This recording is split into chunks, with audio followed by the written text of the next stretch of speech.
If you eat right and do a certain things with your body, you can drop your sleep quota. I'm getting lazy and I'm sleeping, averaging somewhere around 4.5 hours now.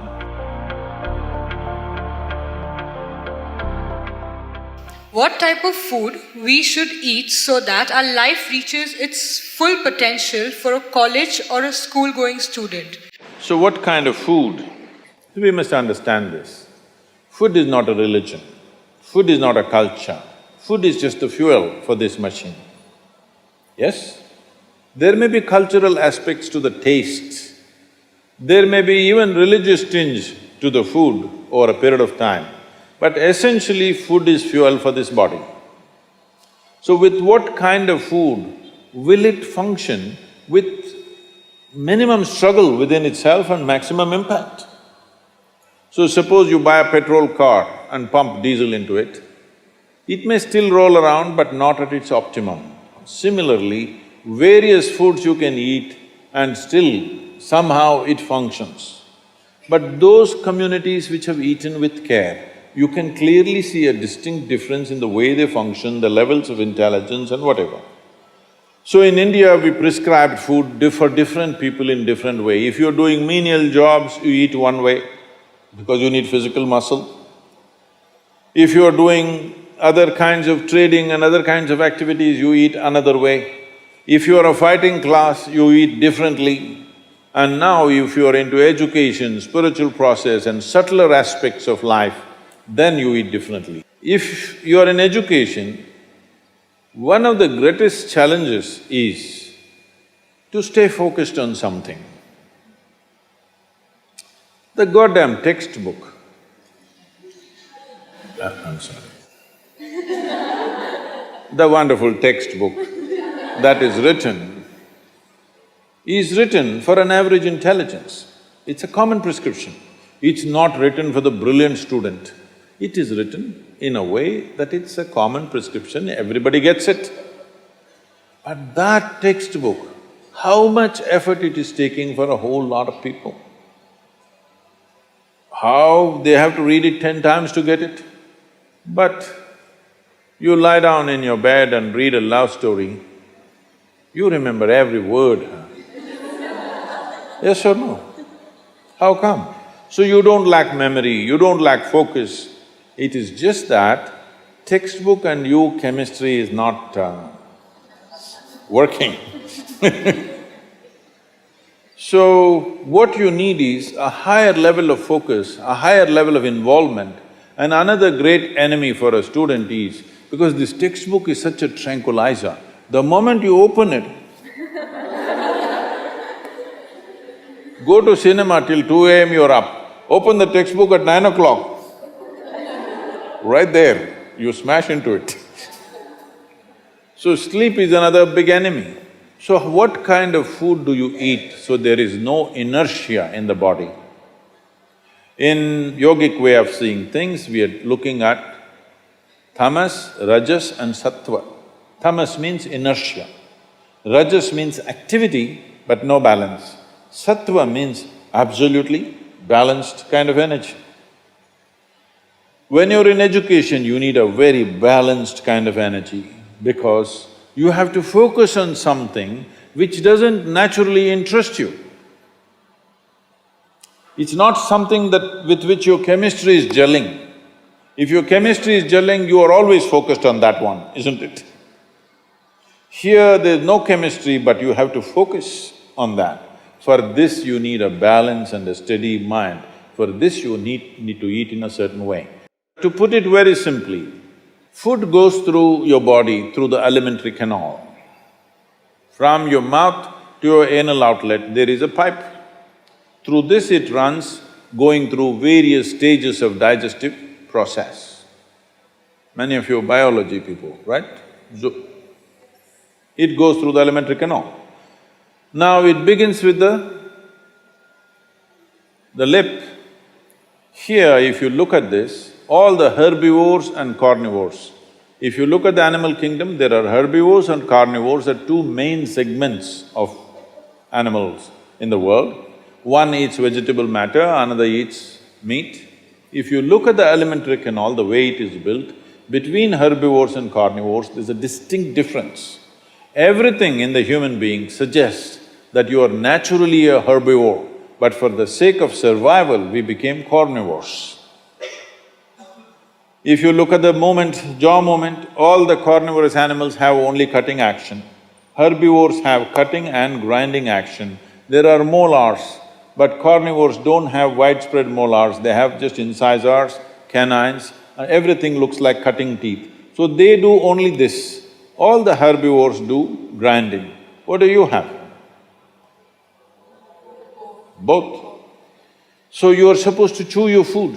Why you are supposed to chew your food is you have enzymes in your saliva where if you take a little bit of raw rice and put it in your mouth just for a minute, you will see it turn sweet right here, because right here carbohydrate is being converted into sugar, right here.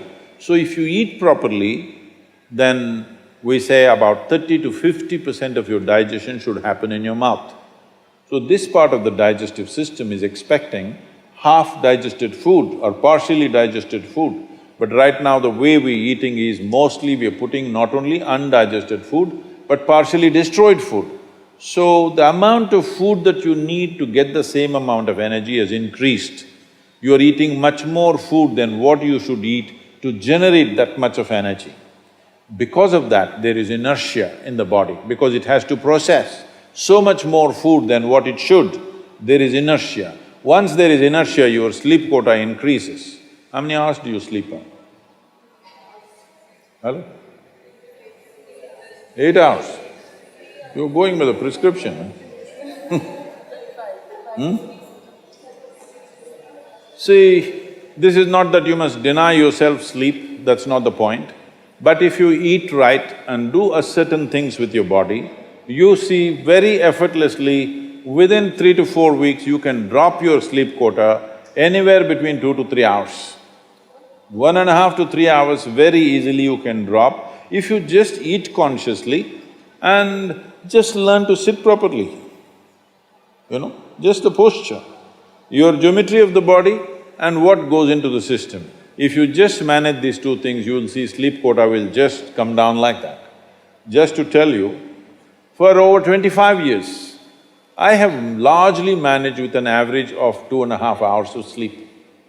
Now I'm getting lazy and I'm sleeping, averaging somewhere around 4.5 hours now, but 7 days of the week, okay?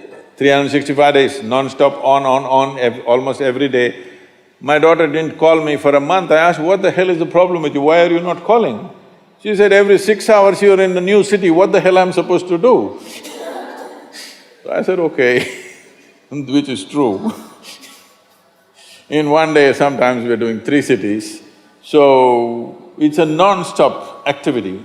And today, many people around me have learned to do this. Over 100, 150 people around me are doing this kind of activity, averaging 4 hours sleep and 7 days of the week, they're on, all the time. And they are not irritated, they are not frustrated, they're joyful and they're wonderful. Why this is this? There are many aspects to this, but one important aspect is food, how you eat.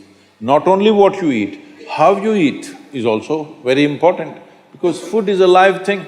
One simple thing all you girls can do is just see various health issues and inertia issue, focus issue, just bring 40 to 50% of the food in its raw form, that means it's alive. It must be a live cell, it can be a vegetable, it can be a fruit, it can be a nut, it can be sprouted gram. At least 40 to 50%, the food that you eat must be alive. You eat dead food and you want to live, this is a little difficult thing to do, because you have to raise the dead now. But if you eat live food, one thing you will see is the state of your mind, your focus and your sleep quotas, and above all, staying awake is not good enough, you have to stay alert, isn't it? How alert you are, how focused you are, only to that extent everything yields to you in this world, isn't it so? What is the level of focus will determine whether the world yields to you or not, isn't it?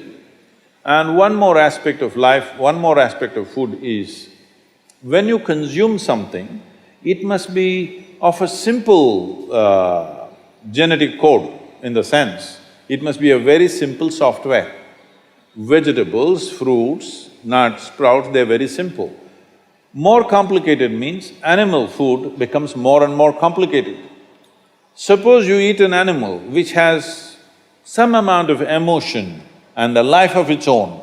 Now the code in that… we were talking about this, your body is just an accumulation of memory, which means a certain software, isn't it?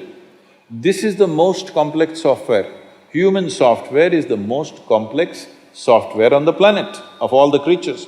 So if you eat an animal, particularly a mammal, if you eat, it has a similar kind of complexity, maybe not as complex as this, similar level of complexity because it has thought and emotion of its own.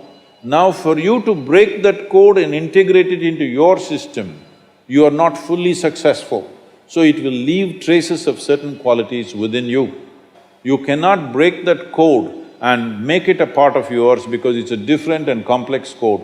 If you eat a leaf, a vegetable, a fruit, a nut or a sprout, this is much simpler. If you must eat non-vegetarian food, you must eat that which is furthest away from you. So generally, fish and water life is furthest away from you. So if you must eat non-vegetarian food, the best thing to eat is you're on the coast.